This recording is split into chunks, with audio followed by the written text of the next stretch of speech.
Hello, juniors out there. This is Mr. Brish, your counselor, and we're going to talk a little bit today about financial planning for juniors. Now, if you're watching this video, hopefully right above here, you've already done the pretest, okay? So if you haven't done the pretest, pause, and then go do the pretest first, and then we're going to do the video, and then we're going to do the post-test down below, okay? So do the pretest first, pause, and then we're going to do the post-test after we're done with the video, okay? So I'll wait for a sec while we pause in case you need it. Alrighty, let's continue. We've heard that the number one worry from families about college is the cost. So that's what we wanted to, kind of talk about today. And I guess just not even the cost, it's really the level of debt that students come out of college with. So there are a couple of, probably good discussion points throughout the course of this video to stop and think about. So if you ever want to pause, especially if you're doing this at home, and if you have a parent nearby and you guys are watching this together, then pause and you guys can discuss things. And remember that I'm available whenever you need to get in touch with me. Okay. So the costs of college are rising every year, right? So even a cheap school or an inexpensive school is thousands of dollars. So it's not exactly, cheap by anyone else's standards other than, I guess, compared to other colleges, right?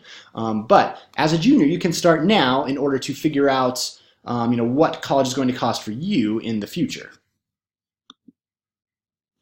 A lot of students know that tuition and fees are part of college costs, but there's also some other things you might want to consider too. There's textbooks, there's traveling to and from school, there's personal expenses, living on or off campus, eating, doing fun things, like going to concerts, and colleges have a bunch of really cool things that come to colleges. There's comedy acts that come. There's musical acts that come, right, that you can go and enjoy while you're there, right? So there's kind of personal stuff that you're going to want to do, for fun since you're there and living there.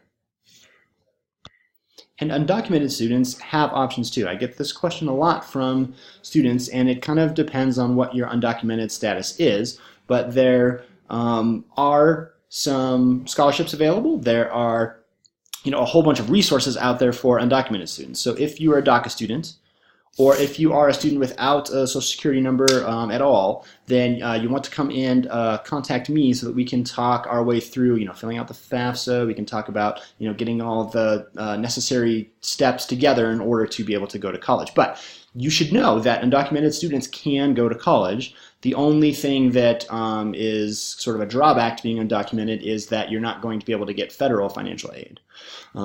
So the government is not going to be able to give you money. But there are lots of scholarships, like I said before, and ways to pay for school anyway. Okay, so let's talk about how you're going to pay for all this, right? Step number one is speaking with your family and seeing how much they are able to give to you in order to help you with college, right? Some families can give more than others, so it's important to have that conversation now before we get to senior year and we're trying to figure out how to pay for everything. You probably also want to start looking into what colleges you're interested in going to and how much they cost, so that we can start narrowing our list down of all the colleges that we maybe have talked about in the past that might have your program. We want to start comparing colleges and getting a smaller list together so that when you first come back from the summer next year, we can start applying right away.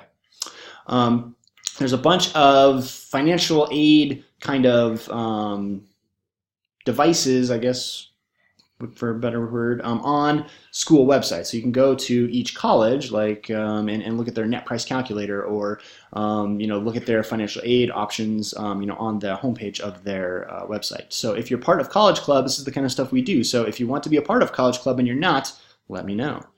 The last thing you want to do is, try and figure out, based off of how much money you're going to make maybe after you get out of college at whatever career you're interested in. Maybe you want to figure out this bottom point right here, a realistic level of loan repayment. So like, how much can you pay per month, with your new salary?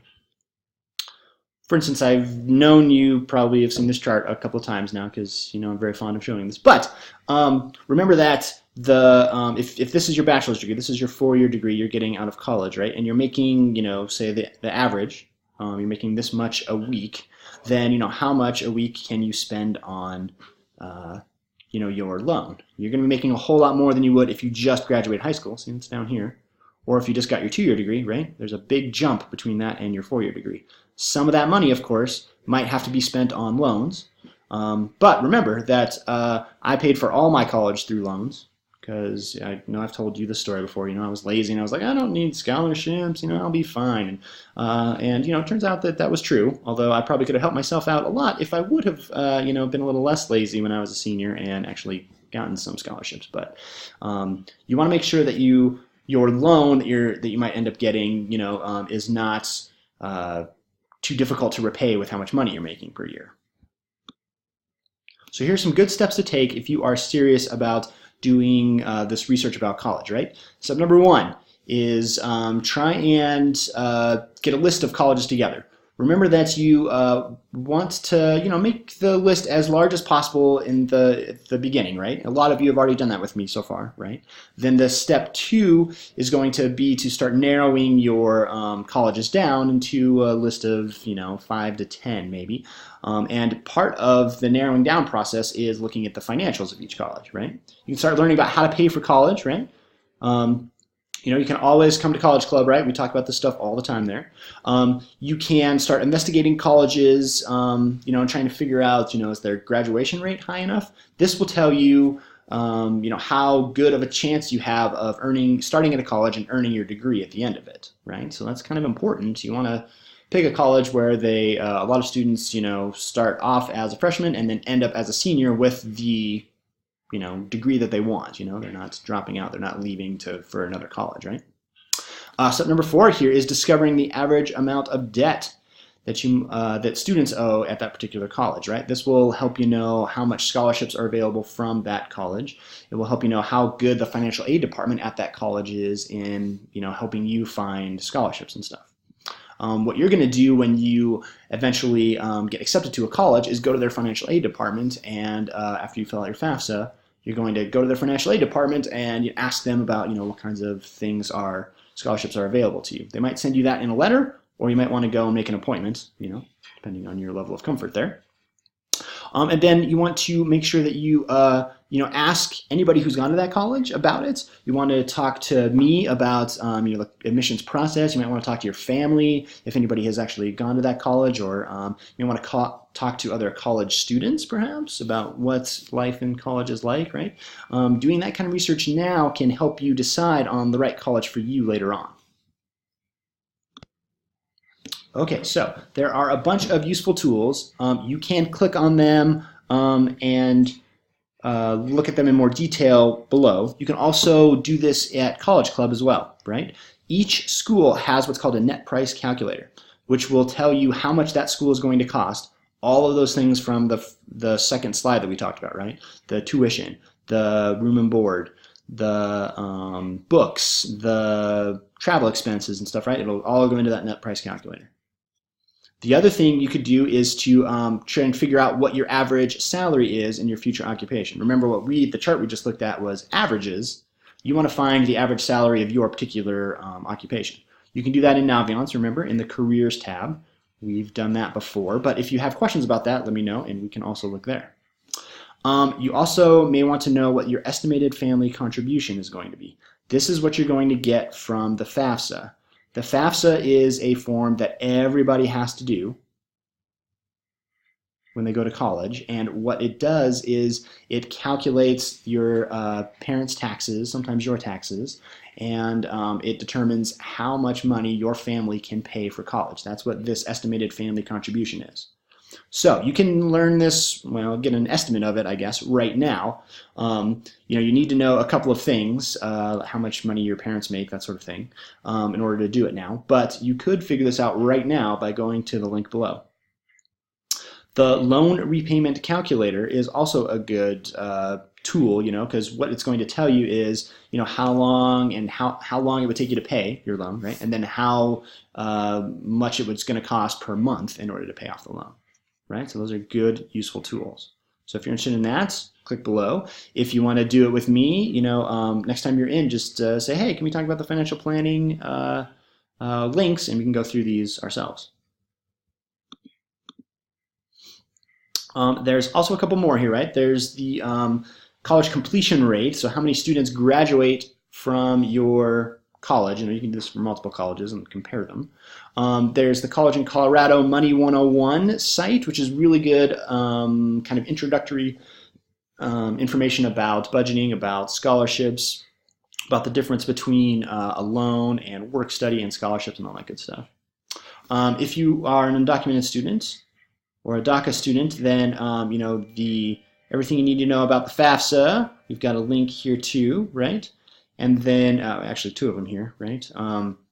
So both of those are down below too, with these same tags on them. So you can click on those for some more reference. This video is getting kind of long now, so I'm not going to click on each individual thing. But when we're together, we can definitely do that.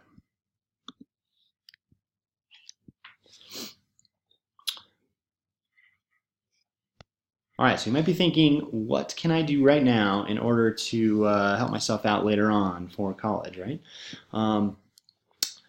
You have to learn about financial aid is the key thing, okay? But you can set aside money for each month, specifically for college. You can, just start a savings account right now for whatever job you're in. You could take some advanced classes or college classes in order to get credit for college, a little more cheaply, right? There's advanced placement, IB, honors classes. They strengthen your transcript. They increase your GPA, remember, from 4.0 to 5.0, right? So you can get higher than a 4.0 and distinguish yourself in that upper level by taking, these advanced classes. This is the concurrent enrollment, right? So you could go to the Community College of Aurora, take some classes there, and A, they will transfer your credits, but B, APS will pay for most of the tuition and everything. So, it's a lot cheaper than to go to college and to go that route. You can also, if you're not done with your 2-year degree, say you start, next year as a senior, you're probably not going to be able to take enough classes at CCA to get your 2-year degree in that short amount of time. So if you would like to, you could be an Ascent student. And what that means is that if you are working on your degree and you want APS to pay for an additional year after you graduate, APS, the Aurora Public School System, will pay for a whole year of college at the Community College of Aurora for you if you would like that. That's what Ascent is. So those are ways to make sure that the cost of college are a little cheaper. You could get involved in activities in your community, right? That always helps with scholarship choices and with applying for colleges and doing that whole college application process.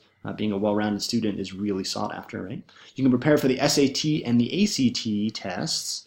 We are in the middle of doing that, so make sure that you contact me if you're looking for some SAT practice.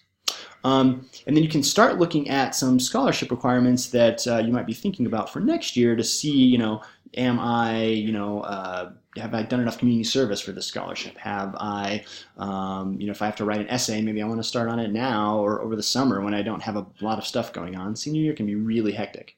And then the last one, of course, make sure you talk to me, make sure you, think a little bit ahead and get your letters of recommendation kind of, the teachers you're going to request that from in mind, so that when you do it when you become a senior, you can go to them and say, hey, have you written that letter of recommendation for me? If you start talking to them now about that stuff, then, they can plan it out maybe over the summer so that, you get the best kind of letter of recommendation possible. Remember, you can always talk to me about any of this stuff. I write good letters of recommendation. I can, suggest people, for you to get letters from too. So, when you have questions, you need to make sure that you talk to me, okay? There's all kinds of stuff that you can do now that we just talked about in order to prepare yourself for next year. Because like I said before, senior year is really hectic and there's a lot of stuff going on. The more stuff you can do now, the easier, less stressful it will be next year. All right, guys. So when you have questions, remember, you can talk to me. If you're interested in College Club, we talk about this stuff all the time, remember. Check out the links below. And now it's time for your post-test. So do the post-test link definitely first. Thanks, guys, and we'll talk to you soon.